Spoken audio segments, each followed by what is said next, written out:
നമസ്കാരം രാജഗോപാൽ. അങ്ങനെ നമസ്കാരം. കേരളത്തിലെ തെരഞ്ഞെടുപ്പൊക്കെ കഴിഞ്ഞിരിക്കുകയാണ്. ഇനി മെയ് 4-ാം തീയതി വരെ ഈ ഒരു അനിശ്ചിതാവസ്ഥയിൽ എല്ലാവരും എന്തായിരിക്കും ഫലം എന്നൊക്കെ അറിയാൻ വേണ്ടി കാത്തിരിക്കുന്ന ഒരു അവസ്ഥയിലാണ് ഞങ്ങളിപ്പോൾ. പക്ഷേ പശ്ചിമ ബംഗാളിൽ ഇപ്പോൾ രാജഗോപാൽ ഇരിക്കുന്ന കൽക്കട്ട അടങ്ങുന്ന പശ്ചിമ ബംഗാളിൽ ഇലക്ഷൻ പ്രചരണമൊക്കെ കൊടുമ്പിരിക്കൊള്ളുകയാണല്ലോ. അതുപോലെ തന്നെ നോർത്ത് ഈസ്റ്റിലെ മറ്റ് ആസാം പോലെയുള്ള ഒരു സംസ്ഥാനവും അതെ. അപ്പോൾ എങ്ങനെയാണ് അവിടെ ഇരുന്നുകൊണ്ട് ഇപ്പോഴത്തെ ഒരു തെരഞ്ഞെടുപ്പ് കാലാവസ്ഥയെ കാണുന്നത്? ബംഗാളിൽ തീർച്ചയായിട്ടും ഞാൻ ഫെബ്രുവരി 24-ാം തീയതിയാണ് നാട്ടിൽ നിന്ന് ഇവിടെ വന്നത്.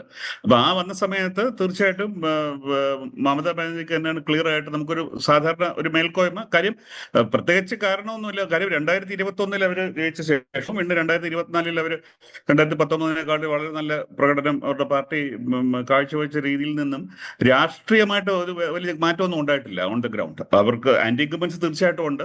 പിന്നെ ഒരു പ്രധാനപ്പെട്ട സംഭവം ഇതിനിടയ്ക്ക് നടന്ന രണ്ട് സംഭവങ്ങളാണ്. അത് ഒരെണ്ണം ഒരു സ്കൂൾ റിക്രൂട്ട്മെന്റ് ഒരു സ്കാൻഡൽ ഉണ്ടായിരുന്നു സ്കൂൾ റിക്രൂട്ട്മെന്റിനെ കുറിച്ച്. പിന്നീട് ഉണ്ടായത് ആർജിക്കർ ഒരു ഡോക്ടറെ വളരെ മൃഗീയമായ രീതിയിൽ ബലാത്സംഗം ചെയ്യും, അവര് കൊല്ലപ്പെടുകയും ചെയ്തു. പക്ഷെ ആ രണ്ട് ഇഷ്യൂ ബംഗാളിന്റെ പുറത്തായിട്ട് അങ്ങനെ വലിയ രീതിയിൽ ഇലക്ഷനിൽ പ്രതിഫലിച്ചിട്ടില്ല എന്നാണ് നമ്മൾ പൊതുവെ നമുക്ക് മനസ്സിലാക്കാൻ കഴിയുന്നത്. പക്ഷെ ഇതിന് ശേഷം ഒരു 2 ആഴ്ച കഴിഞ്ഞപ്പോഴേക്കും ഇപ്പൊ ബംഗാളിൽ ഇലക്ഷൻ എന്ന് പറഞ്ഞാൽ ഒരൊറ്റ വിഷയത്തിൽ നിൽക്കുകയാണ്. അത് SIR എന്ന് പറഞ്ഞ് സ്പെഷ്യൽ ഇന്റൻസീവ് റിവിഷൻ എന്ന് പറഞ്ഞാൽ അതിനകത്ത് അതൊരു വളരെ അത് കംപ്ലീറ്റ്ലി കാര്യങ്ങളെ മാറ്റിമറിച്ചു എന്ന് ഈ കണക്ക് വെച്ച് നോക്കുമ്പോൾ പ്യുവർ അരിത്മെറ്റിക് വെച്ച് നോക്കുമ്പോൾ നമുക്കങ്ങനെ തോന്നും. പക്ഷെ തൃണമൂല് പറയുന്നത് ഇപ്പോഴും അവർ വളരെ കോൺഫിഡന്റ് ആണ്, അങ്ങനെയല്ല. പക്ഷെ വെറും കണക്ക് വെച്ച് നോക്കുകയാണെങ്കിൽ നമുക്ക് തീർച്ചയായിട്ടും വളരെയധികം ആശങ്കകൾ ഉണ്ടാക്കുന്ന കാര്യങ്ങൾ തന്നെയാണ്. എന്തൊക്കെയാണ് കണക്കുകൾ ഒന്ന് പറയാമോ?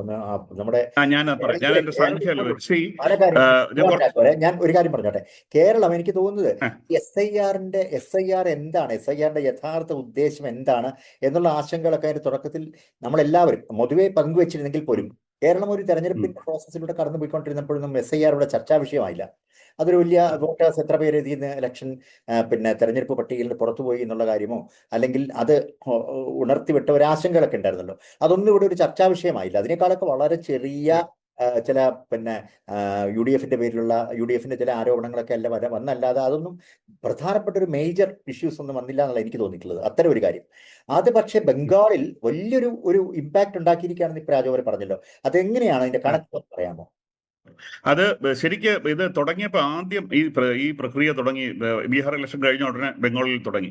അപ്പോൾ എല്ലാ പ്രതിപക്ഷ പാർട്ടികളും പറഞ്ഞത് ഇത് സമയം വളരെ കുറവാണ്, ഇത്രയും സമയം കൊണ്ട് ഇത്രയും വലിയൊരു സ്റ്റേറ്റിൽ, പ്രത്യേകിച്ച് ബംഗാൾ ഇപ്പോൾ കേരളത്തിലെ പോലെ മാത്രം സാക്ഷരതയുള്ളവരോ അങ്ങനെയുള്ളവരൊന്നും അല്ല. അപ്പം ഈ സാക്ഷരത കൂടിയിരിക്കുമ്പോൾ അവർക്ക് ഒരു ഫോം ഫില്ല് ചെയ്യാനും മറ്റു കാര്യങ്ങൾക്കും വളരെ വേഗത്തിൽ ചെയ്യാൻ പറ്റും. പക്ഷെ ഇങ്ങനെ ഈ ഗ്രാമങ്ങളിൽ താമസിക്കുന്നത്, പിന്നെ ഒരുപാട് ബംഗാളികൾ മൈഗ്രൻസ് എന്ന നിലയിൽ പുറത്ത് ജോലി ചെയ്യുന്നുണ്ട്. അവരൊന്നും ഇതിനു വേണ്ടി അവരെ വിളിച്ചു എന്നൊക്കെ വളരെ ബുദ്ധിമുട്ടാണ്. അപ്പൊ ഈ സമയം കൂടുതൽ വേണം. അപ്പൊ ഇതിനകത്ത് ഒരു നറേറ്റീവ് BJP തുടക്കത്തിലെ ഉണ്ടാക്കിയെടുത്തു. ഈ രാഷ്ട്രീയ ഒപ്പോസിഷൻ, പ്രത്യേകിച്ച് തൃണമൂല്, ഇടതുപക്ഷം, കോൺഗ്രസ്, ഇവരെല്ലാവരും SIR-നെതിരാണ് എന്നുള്ളത്. SIR-നല്ല ഇവരെതിരെ. SIR 2002 നടന്നാണല്ലോ. SIR ഇത്ര ഇതില് ചില പ്രത്യേക അജണ്ടയോട് കൂടി ഇങ്ങനെ വളരെ പെട്ടെന്ന് ഇങ്ങനെ അതിനെയാണ് എതിർത്തത്. അപ്പൊ അന്നത് നമ്മുടെ ഇപ്പോഴത്തെ ഇലക്ഷൻ കമ്മീഷണറുടെ ഒരു പ്രത്യേകത എന്ന് പറഞ്ഞാൽ മറ്റുള്ളവർ എന്ത് പറഞ്ഞാലും അവരെ പുച്ഛിച്ച് തള്ളുക എന്നുള്ള അദ്ദേഹത്തിന്റെ ഒരു പ്രത്യേക ഒരു സവിശേഷതയാണ്. ഇപ്പൊ അന്നും അദ്ദേഹം അതിനും ചെയ്തു. അപ്പൊ അത് കഴിഞ്ഞ് നടന്നത് ഇലക്ഷൻ കമ്മീഷൻ വിചാരിക്കാത്ത ഒരു സംഭവം അപ്പൊ സംഭവിച്ചു ഇവിടെ ബംഗാളിൽ. അതായത് ഈ രാഷ്ട്രീയ പാർട്ടികളെല്ലാം, പ്രത്യേകിച്ച് തൃണമൂൽ കോൺഗ്രസ്, അപ്പൊ ചിലപ്പോൾ മിക്കവാറും സ്റ്റേറ്റിന്റെ അഡ്മിനിസ്ട്രേറ്റീവ് മെഷീനറി ദുരുപയോഗിച്ചു എന്നൊക്കെ BJP പറയുന്നുണ്ടെങ്കിലും ഞാനത് ഉപയോഗിച്ചു എന്നുള്ള വാക്കുകാരും സ്റ്റേറ്റാണ് പ്രൊട്ടക്ട് ചെയ്യേണ്ടത് നമ്മുടെ വോട്ട്. അപ്പം വളരെയധികം ഒരുപാട് ഹെൽപ്പ് ഡെസ്കുകൾ തുടങ്ങുകയും തൃണമൂൽ കോൺഗ്രസ് മറ്റു പാർട്ടികളും ചെയ്തു. അപ്പൊ ആളുകളെ അവര് മുന്നോട്ട് ചെയ്ത് അവരെ കൊണ്ട് എല്ലാം ഫോം പൂരിപ്പിച്ചു. ഇത് ഇപ്പൊ നമുക്ക് തോന്നുന്നു ഇതെല്ലാം നമ്മൾ ഊഹാപോഹങ്ങളാണ്, നമുക്ക് വ്യക്തമായിട്ട് പറയാൻ പറ്റില്ല. ഇത് ഇലക്ഷൻ കമ്മീഷന്റെയും അല്ല നമ്മൾ BJP-യുടെ പ്ലാൻ എന്ന് പറയുന്നത്. അതായത് തൃണമൂൽ അനുകൂലികളായവരെയും പ്രത്യേകിച്ച് മുസ്ലിം സമുദായത്തിലുള്ളവരെയും ഇതിൽ നിന്ന് മാറ്റുക എന്നുള്ളതിൽ നിന്ന്. അപ്പോൾ ഇങ്ങനെ അവരെല്ലാം ഫോം ഫില്ല് ചെയ്ത് കഴിഞ്ഞപ്പോൾ വലിയൊരു പ്രശ്നം വന്നു. കാര്യം ഫോം ഫില്ല് ചെയ്ത് കഴിഞ്ഞാൽ മിക്കവാറും എല്ലാവർക്കും ഡോക്യുമെന്റ് ഉണ്ടായിരിക്കുന്നതാണ് നമ്മൾ കരുതുന്നത്, അല്ല ഒരു ഫോം ഫില്ല് ചെയ്ത് കൊടുക്കില്ലല്ലോ, അങ്ങനെ മാപ്പും ചെയ്തതാണ്. അപ്പോൾ ഇതിന്റെ അപ്പോഴാണ് അപ്പൊ അങ്ങനെ നോക്കിയപ്പോൾ ഫോം ഫില്ല് ചെയ്തെല്ലാം കഴിഞ്ഞ് ആദ്യത്തെ കണക്ക് വന്നപ്പം 60 ലക്ഷം പേരാണ് പുറത്തായത്. ഈ 60 ലക്ഷം പേര് മരിച്ചവരുണ്ട്, പിന്നെ ഈ സ്റ്റേറ്റിൽ നിന്ന് മാറിപ്പോയവരുണ്ട്, ഡ്യൂപ്ലിക്കേറ്റ് റെക്കോർഡ്. അപ്പൊ എനിക്ക് തോന്നുന്നു ഒരു ബംഗാൾ പോലെ 10 കോടി ജനസംഖ്യയുള്ള ഒരു സ്ഥലത്ത് ഒരു 60 ലക്ഷം ഇങ്ങനെ വന്നത് റീസണബിൾ ആണ്. കാര്യം 20 വർഷത്തിൽ 2002 നടന്നത് 24 വർഷത്തിന് ശേഷം നടക്കുകയല്ലേ.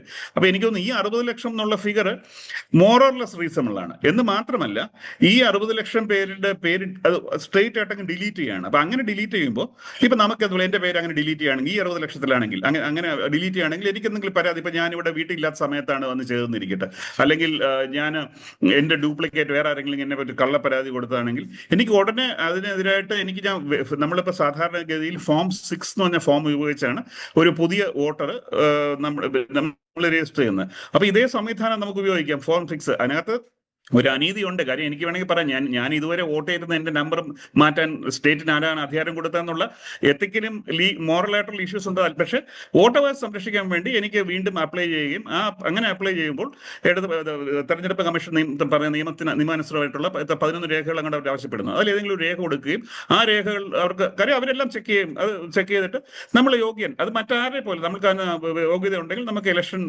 വീണ്ടും അവകാശം കിട്ടുകയും ചെയ്യും.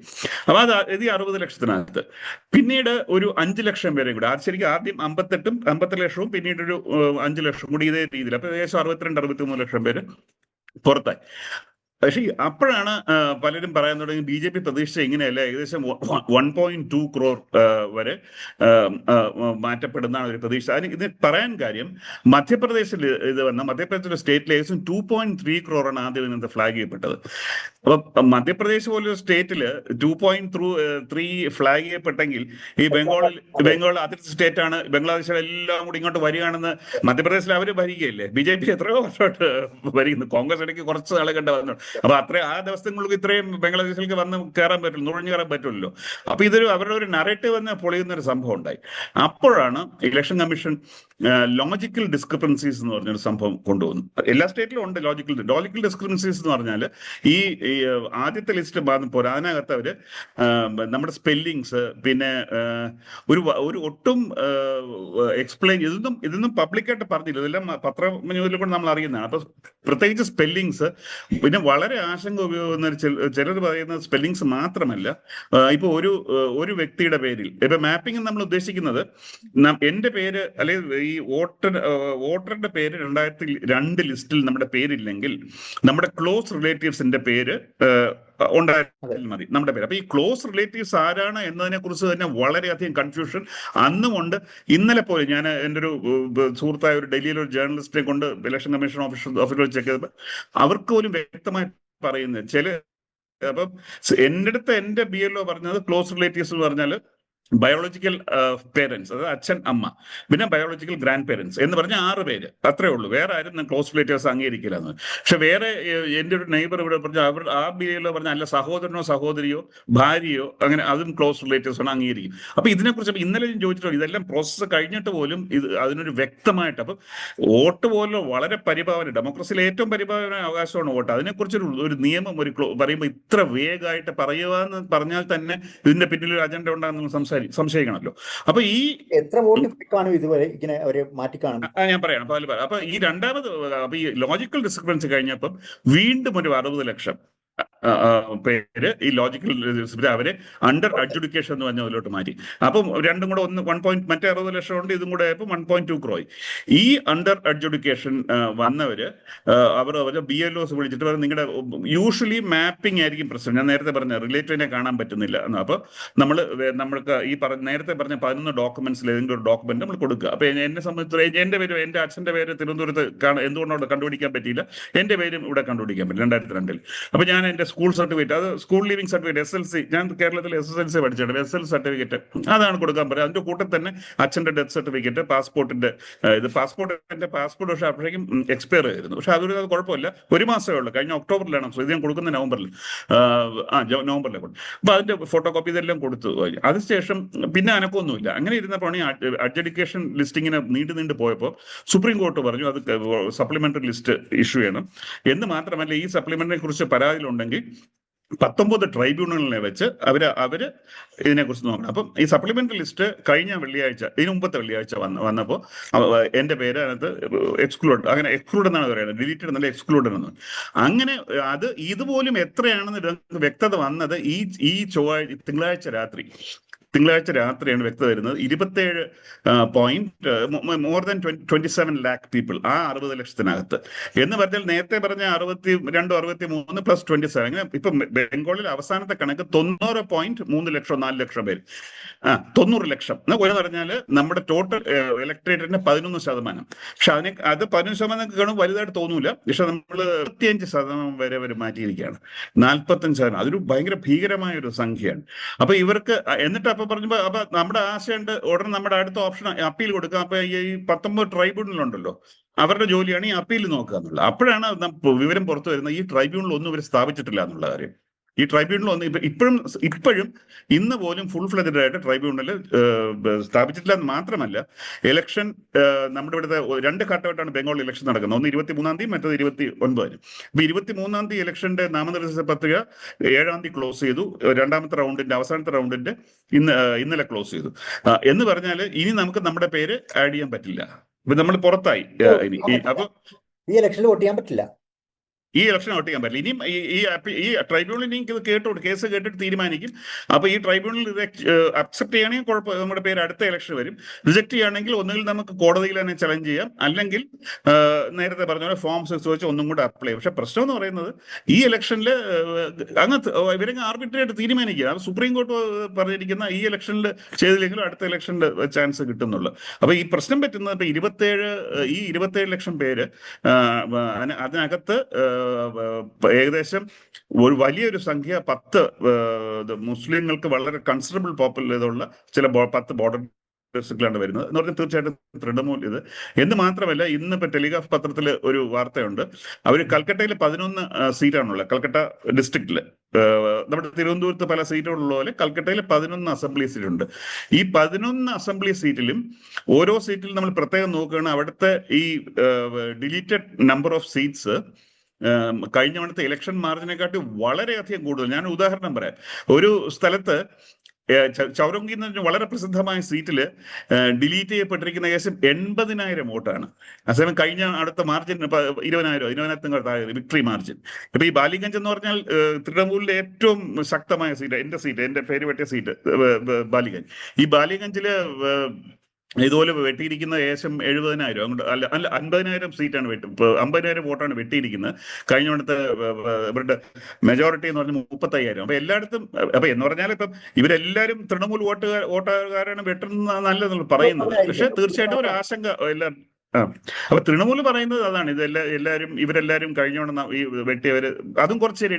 അതുപോലെ നമ്മൾ പറയേണ്ടതുണ്ട്, മുസ്ലിങ്ങളാണ് കൂടുതൽ, അവരുടെ പേരാണ് വെട്ടിയത്. ഇപ്പൊ ഇത് പറഞ്ഞ ബാലികഞ്ച്, അപ്പൊ എന്റെ ബൂത്തിൽ എനിക്ക് കാണാം മറ്റുള്ളവരുടെ പേര്, നമ്മുടെ പേര് എക്സ്ക്ലൂഡ് ചെയ്യുമ്പോൾ അവരെ ഫുൾ ലിസ്റ്റാണ് ഇടുന്നത്. അപ്പൊ അതിനകത്ത് ഒരുപാട് ഹിന്ദു പേരുകൾ ഞാൻ കണ്ടു ഡിലീറ്റ് ചെയ്യപ്പെട്ടുള്ളവരുടെ. അപ്പൊ പക്ഷെ മുസ്ലിങ്ങൾ കൂടുതൽ പാർക്ക് നടത്തുന്നത് നാച്ചുറലി മുസ്ലിങ്ങളാണ്.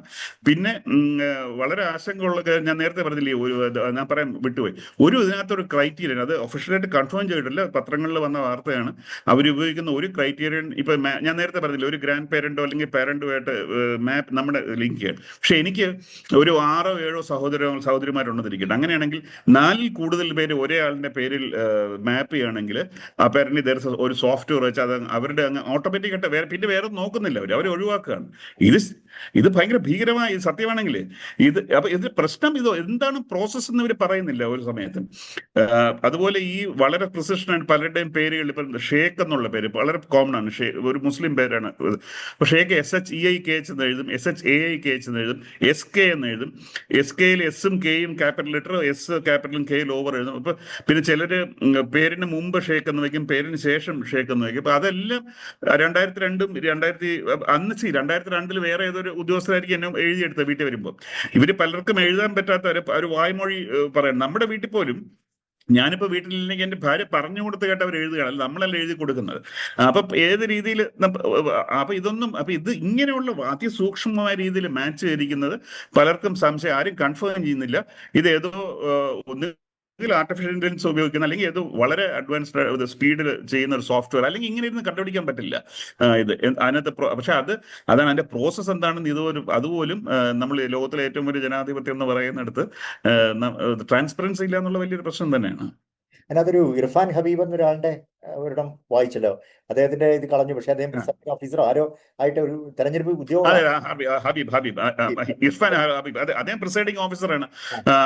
അപ്പൊ അദ്ദേഹത്തിന്റെ ജോലിയാണ് പോയി ഇനിയും അദ്ദേഹത്തിന്റെ ജോലിയായിരുന്നു ഈ SIR മൊത്തം റോൾ സൂപ്പർവൈസ് ചെയ്യുക. ഇനി ഇലക്ഷനും ബർദ്വാൻ ഡിസ്ട്രിക്ട് വളരെ പ്രധാനപ്പെട്ട ഒരു ഡിസ്ട്രിക്റ്റ് ആണ്, ശാന്തിനികേതൻ സ്ഥിതി ചെയ്യുന്ന സ്ഥലമാണ്, അമാത്യ സെന്നിന്റെ ബർത്ത് പ്ലേസ് ആണ്. അപ്പൊ അവിടെ ഇദ്ദേഹമാണ്. അപ്പൊ അദ്ദേഹത്തിന് പക്ഷെ വോട്ടില്ല, അദ്ദേഹത്തിന്റെ പേര് വെട്ടി. അതുപോലെ ഇന്നിപ്പോ ഇന്ത്യൻ എക്സ്പ്രസ് ഒരു വാർത്ത ഉണ്ട്, നമ്മൾ ഞെട്ടിക്കും കണ്ടത്. അതായത് 27 ലക്ഷത്തില് ഇന്നലെ രാത്രി ക്ലോസ് ചെയ്തു. ഇനിയിപ്പം ലിസ്റ്റ് നമുക്ക് അപ്ഡേറ്റ് ചെയ്യാം അൺലെസ് സുപ്രീം കോർട്ട് ഇടപെട്ട് പറയുകയാണെങ്കിൽ. പക്ഷെ സുപ്രീം കോർട്ട് കഴിഞ്ഞ തവണ സൂചിപ്പിച്ചത് അവർ ഇതിനകത്ത് ഇനിയും ഇടപെട്ട് ട്രൈബ്യൂണൽസ് ഇനി ഹിയർ ചെയ്യട്ടെ എന്നാണ്. അപ്പം അങ്ങനെയാണെങ്കിൽ ഇന്ത്യൻ എക്സ്പ്രസിന്റെ വാർത്ത 27 ലക്ഷം പേരിൽ ഈ ട്രൈബ്യൂണലിനെല്ലാം സുപ്രീം കോർട്ട് വെച്ചാൽ ആകെ 2 കേസാണ്. അപ്പൊ ഞാൻ ചോദിച്ചു 2 ലക്ഷം വല്ലതും ആയിരിക്കും, പലരും അങ്ങനെയാണ് വിചാരിച്ചത് വായനക്കാര്. അപ്പൊ അത് കഴിഞ്ഞ് ഇന്ന് രാവിലെ നമ്മൾ അന്വേഷിച്ചപ്പം ചില ഓഫ് ദ റെക്കോർഡ് ഒഫീഷ്യൽ ആയിട്ടുള്ള പലരും അല്ലല്ല ഈ കണക്ക് തെറ്റാണ്, 2 അല്ല 4 പേരെ ക്ലിയർ ചെയ്തിട്ടുണ്ടോ എന്ന് ചോദിച്ചു. അതായത് 2 കോൺഗ്രസ് കാൻഡിഡേറ്റ്സ്, ഇതെല്ലാം കാൻഡിഡേറ്റ്സ് അവരുടെ പേരെ വെട്ടിയിരിക്കുക. അപ്പൊ 2 കോൺഗ്രസ് കാരനെ ക്ലിയർ ചെയ്തു. പിന്നെ നന്ദലാൽ ബോസ് എന്ന് പറഞ്ഞ കോൺസ്റ്റിറ്റ്യൂഷൻ നമ്മൾ ഇലസ്ട്രേറ്റ് ചെയ്ത ഒറിജിനൽ മാനുസ്ക്രിപ്റ്റ്, അദ്ദേഹത്തിന്റെ ഗ്രാൻഡ്സന്റെയും വൈഫിന്റെയും കട്ട് ചെയ്തിരുന്നു. അത് സുപ്രീം കോടതി പറഞ്ഞു, അവരുടെ കാര്യം ഇതായിട്ട് അടിയന്തരമായിട്ട് അവരുടെ കാര്യം നോക്കണം സുപ്രീം കോടതി പറഞ്ഞതുകൊണ്ട് നോക്കിയിട്ട് ഈ 2 പേരും കൂടി തിരിച്ചത്. അപ്പൊ ഈ 4 പേരാണ് നമുക്ക് അറിയാവുന്നത്. ഇന്നിപ്പോ കൂടിയുണ്ടായി. പക്ഷെ ഇന്നലെ രാത്രി വരെയുള്ള ഏറ്റവും സുപ്രധാനം കാര്യം അവരുടെ ഇന്നലെ രാത്രി വരെ നമ്മുടെ പേര് ക്ലിയർ ചെയ്തിട്ടില്ലെങ്കിൽ നമുക്ക് വോട്ട് ചെയ്യാൻ പറ്റില്ല. പിന്നെ ഇതിനുള്ള വേറൊരു പാർശ്വഫലം വളരെയധികം ആശങ്ക ഉണ്ടാക്കുന്നു. പ്രത്യേകിച്ച് എന്നെ പോലൊരു വ്യക്തി ഇപ്പോൾ വോട്ട് ചെയ്തില്ലെങ്കിലും കുഴപ്പമില്ല എന്ന് പറയാം, നമുക്കൊന്നും സംഭവിക്കാൻ ഇടയില്ല എന്ന് പ്രതീക്ഷിക്കുന്നു. പക്ഷെ ഈ പാർശ്വവൽക്കപ്പെട്ട വളരെ ദരിദ്രരായിട്ടുള്ളവർക്കും അവരുടെ ഏറ്റവും വലിയ ആശങ്ക ഇതിങ്ങനെ വെട്ടിക്കഴിഞ്ഞ് ഇനി അവരുടെ ബെനിഫിറ്റ്സിനെ അഫക്റ്റ് ചെയ്യുമെന്നുള്ളതാണ്. അവർ ഒരുപാട് ആനുകൂല്യങ്ങൾ കിട്ടുന്നുണ്ടല്ലോ. അത് ഞാനും ഒരു വശത്ത് പറയണമെങ്കിൽ അഫക്റ്റഡ് ആണ്. കാര്യം എൻ്റെ പാസ്പോർട്ട് റിന്യൂ ഞാൻ കൊടുത്തിരുന്നു. അപ്പോൾ പാസ്പോർട്ട് റിന്യൂ ചെയ്യാനായിട്ട് ഇവിടെ എൻ്റെ പോലീസ് വെരിഫിക്കേഷൻ വന്നപ്പോൾ അവർ വിളിച്ചപ്പോൾ പോലീസ് സ്റ്റേഷനിൽ കഴിഞ്ഞ ആഴ്ച വിളിച്ചപ്പോൾ പറഞ്ഞ് അവർക്ക് വോട്ടർ ID കാർഡുമായിട്ട് ഒരു OTP അയക്കണം. പക്ഷെ അപ്പൊ ഞാൻ പറഞ്ഞു എന്റെ വോട്ട് അവർ ഇത് ചെയ്തിരിക്കുകയാണ്. അപ്പൊ അത് കുഴപ്പമില്ല, ഞങ്ങൾ അവർ പോലീസ് സ്റ്റേഷനിൽ നിന്നിട്ട് OTP അയക്കാൻ നമുക്ക് പറ്റത്തില്ല, കാരണം ഡിലീറ്റ് ചെയ്ത വോട്ടിൽ എങ്ങനെ പറ്റും.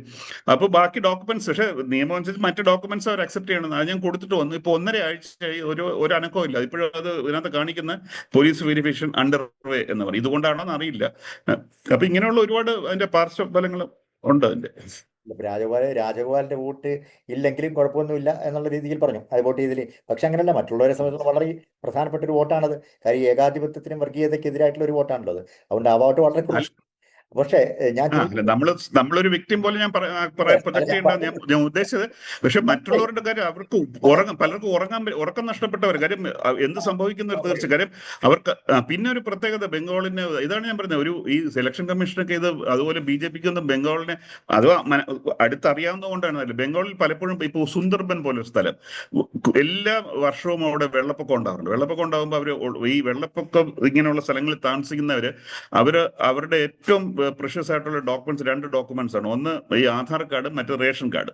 അപ്പൊ ഇത് 2 ഈ മഴക്കാലം ആവുമ്പോഴേക്കും അവർ അടുത്തൊക്കെയുള്ള ഈ പക്ക ഹൗസ് കുറച്ചും കൂടെ ഒക്കെ നല്ല വീട് വേറെ ആരുടെയെങ്കിലും മിക്കവാറും അവർ ജോലി ചെയ്യുന്ന ആളുകളുടെ വീടായിരിക്കും, തൊഴിൽ അവർക്ക് കൊടുക്കുന്നവരുടെ അല്ലെങ്കിൽ കൃഷി ഉടമകളുടെ. അപ്പൊ അവരുടെ വീട്ടിൽ കൊണ്ടുപോയി ഈ 2 കുറച്ചും കൂടെ കെട്ടുറപ്പുള്ള പൊക്കമുള്ള അവിടെ കൊണ്ട് സൂക്ഷിച്ചു വെക്കും.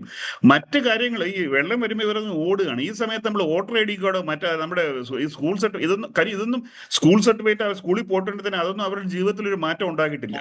അവരുടെ ജീവിതത്തിൽ ആകെ അഫക്ട് ചെയ്യുന്ന ഈ ആധാർ കാർഡും റേഷൻ കാർഡാണ് അവരുടെ. അതുകൊണ്ട് അവർക്ക് ഭക്ഷണം കിട്ടും അങ്ങനെയുള്ള കാര്യം. ഇവരുടെ ഏറ്റവും വലിയ പ്രശ്നം ഇങ്ങനെ ജീവിക്കുന്നവർക്ക് അവർക്ക് അഡ്രസ് ഇല്ലാതെ എങ്ങനെ കൊടുക്കും? അഡ്രസ് ഇല്ലാതെ കൊടുക്കാൻ നോക്കുന്നില്ല, നിയമവിരുദ്ധമാണ്, കൊടുക്കാൻ പറ്റില്ല. അപ്പൊ അദ്ദേഹം വളരെ ഇൻജീനിയസ് ആയിട്ട് ഏത് ലാംപ് പോസ്റ്റിന്റെ കീഴിലാണ് അവര് തട്ടിക്കൂട്ടി ഇങ്ങനെ ആ ലാംപ് പോസ്റ്റ് നമ്പർ അതൊരു യുണീക്ക് നമ്പറാണ്. അതെ. ഓരോ പോസ്റ്റിന്, ഇവിടുത്തെ പോസ്റ്റിന് എല്ലായിടത്തും ആ നമ്പർ വേറെ പോസ്റ്റിന് കാണൂല. അപ്പൊ അത് അഡ്രസ്സായിട്ട് എടുത്തിട്ട് പലർക്കും അങ്ങനെ കൊടുത്തിട്ടുണ്ട്.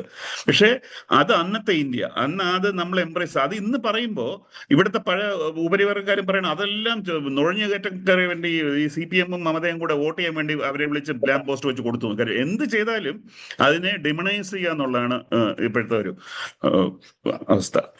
ഇത് വാസ്തവത്തിൽ ഈ SIR വന്നപ്പോൾ തന്നെ എല്ലാവരും പറഞ്ഞതാണ്. ഇത് പശ്ചിമ ബംഗാളിലെ തെരഞ്ഞെടുപ്പായിരുന്നു ഇവരുടെ ഏറ്റവും വലിയ ലക്ഷ്യം. അതിനു വേണ്ടിയിട്ടാണ് ഇത് അതിന്റെ തുടക്കം. പണ്ട് CAA കൊണ്ടുവന്നിട്ട് നടപ്പാകാതെ വന്നപ്പോൾ അടുത്ത ഇതുവഴി ഈ പശ്ചിമ ബംഗാൾ പിടിച്ചെടുക്കുക എന്നുള്ള ഒരു ലക്ഷ്യത്തോടു കൂടിയാണ് ഇവരിത് കൊണ്ടുവന്നത് എന്നുള്ളത് അന്ന് എല്ലാവരും പറഞ്ഞതാണ്. ഒരു ചർച്ചാ വിഷയമായതാണ്. ഇതിപ്പോൾ യാഥാർത്ഥ്യമാകുമ്പോൾ എന്താണ് മറ്റ് രാഷ്ട്രീയ പാർട്ടികളുടെയൊക്കെ ഇതിലുള്ള നിലപാട്? ഇത് ഒരു വല്ലാത്തൊരു ഡിലമ എല്ലാ രാഷ്ട്രീയ പാർട്ടികൾക്കും. അപ്പൊ ആദ്യം ഇടതുപക്ഷവും ഇടതുപക്ഷം കോൺഗ്രസ് ആണ് വളരെ ശക്തമായി വാദിച്ചു ഇത് പൂർണ്ണമാകുന്നവരെ ഇലക്ഷൻ നടത്തരുതെന്നുള്ള. അതാണ് നമ്മളൊരു നോക്കുമ്പോൾ നമുക്കൊരു സിമ്പിൾ ഒരു സൊല്യൂഷൻ അതാണ്. ഇപ്പൊ ഞാൻ പറയാം എന്റെ വോട്ട് എന്റെ ഇത് കംപ്ലീറ്റ് ചെയ്യുമ്പോൾ നിങ്ങൾ ഇലക്ഷൻ നടത്തരുത്, അതെന്റെ അവകാശം. പക്ഷെ അതിനകത്തുള്ളൊരു അപകടം അങ്ങനെയാണെങ്കിൽ ഇവർ പറയും ഈ ഗവൺമെന്റിന്റെ കാലാവധി ഇപ്പോൾ ജൂൺ 3 തീരും, അങ്ങനെ ഇലക്ഷൻ ഈ 6 സെപ്റ്റംബറിലോട്ട് മാറ്റി വയ്ക്കുകയാണെങ്കിൽ സെൻട്രൽ റൂളിൽ പ്രസിഡൻസ് റൂളിൽ നടത്തേണ്ടത്. അങ്ങനെ ഒരു വലിയൊരു അപകടമുണ്ട്. രണ്ടാമത്തെ അപകടം രാഷ്ട്രീയ പാർട്ടികളിൽ സാധാരണ നമുക്കൊരു പൗരൻ എന്ന നിലയിൽ എന്താണ് രാഷ്ട്രീയ പാർട്ടികൾ ചെയ്യാൻ പറ്റുന്നത്? അവർക്ക് പ്രതിഷേധങ്ങളും മറ്റു കാര്യങ്ങളും സംഘടിപ്പിക്കാം. പക്ഷെ പ്രതിഷേധങ്ങൾ ഇപ്പം സംഭവിച്ച ഈ നമ്പർ ഇത്രയും ലക്ഷങ്ങൾ എന്ന് പറയുന്നത് നമ്മൾ ഒരു പ്രതിഷേധം ഉണ്ടായാൽ അവിടെ എന്ത് സംഭവിക്കും? കാരണം സമാധാനം കാക്കുക എന്നുള്ള വളരെ ഇമ്പോർട്ടന്റ് ആയിട്ടുള്ള കാര്യം. അതിനൊരു ഉദാഹരണം, കഴിഞ്ഞ ആഴ്ച മാൽഡയിലെ ഒരു ഇലക്ഷൻ ഓഫീസിൽ ഏകദേശം 8 ഓഫീസേഴ്സിന് ഇലക്ഷൻ ഉദ്യോഗസ്ഥർ ഈ വോട്ട് കിട്ടാത്ത ആളുകൾ വളരെ രോഷാകുലരായിട്ട് അവരെ തടഞ്ഞു വെച്ചു, ഖരാവ് ചെയ്തു. അപ്പൊ പണ്ട് നമ്മൾ ഉപയോഗിക്കുന്ന ഖരാവോ അത് CPM-നെയും CPI-യൊക്കെ ചീത്ത വിളിക്കാൻ വേണ്ടി ഖരാവോ കൊണ്ടുവന്ന CPI CPM. ഇപ്പൊ ഖരാവ് എന്നുള്ള വാക്കില്ല, ഇപ്പൊ അവർ പറയുന്ന ഹോസ്റ്റേജ്, ബന്ദികളാക്കി. ഇത് ഖരാവോ ആയിരുന്നു, അവരെ വളഞ്ഞു വെച്ചു. അപ്പൊ ഇപ്പൊ ഉപയോഗിക്കുന്നതൊക്കെ നമ്മൾ കേട്ടത് എന്തോ ഒരു ബന്ദിത ഒരു തീവ്രവാദവുമായിട്ടൊക്കെ ഒരു ബന്ധമുണ്ട്. അതിന്റെ ഫ്രേസിങ് മാറ്റി ഞാൻ പറയുകയാണെ. ഒരു 20 വർഷം മുമ്പ് ഖരാവോ എന്നുള്ളതൊരു വാക്കിങ്ങനെ എന്തോ വലിയൊരു ക്രൈമായിട്ട് നമ്മുടെ ഇവിടുത്തെ വ്യവസായം എല്ലാം പോകാൻ കാരണം അതാണെന്ന് പറഞ്ഞൊരു നറേറ്റീവ് ഉണ്ടാക്കി. ഇപ്പൊ അതേ ഖരാവോ തന്നെ ഇപ്പൊ അവരത് ഹോസ്റ്റേജ് ക്രൈസിസ്, പത്രങ്ങളും അങ്ങനെ എഴുതുന്നത് ഹോസ്റ്റേജ് ക്രൈസിസ് എന്നാണ്. എന്നിട്ട് അത് സുപ്രീം കോർട്ട് വളരെ രോഷാകുലനെ കുറിച്ച് സുപ്രീം കോർട്ട് ഇടപെടുകയും.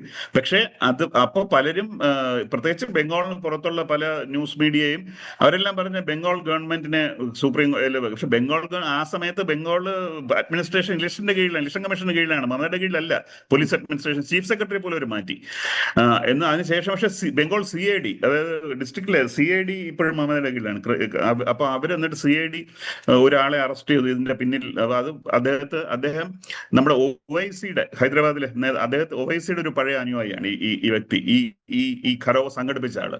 അപ്പൊ ഇതിനെക്കുറിച്ച് പല അഭ്യൂഹങ്ങളും OICയെ കുറിച്ച് തന്നെ പല അഭ്യൂഹങ്ങളും പറയുന്നുണ്ട്. അദ്ദേഹം ഈ മുസ്ലിം വോട്ട് ഡിവൈഡ് വേണ്ടി പലയിടത്തും സ്ഥാനാർത്ഥികൾ നിർത്താറുണ്ട്. ബംഗാളിൽ നിർത്തിയിട്ടുണ്ടെന്നുള്ള സത്യം ഇത്തവണയും നിർത്തുന്നുണ്ടെന്നു.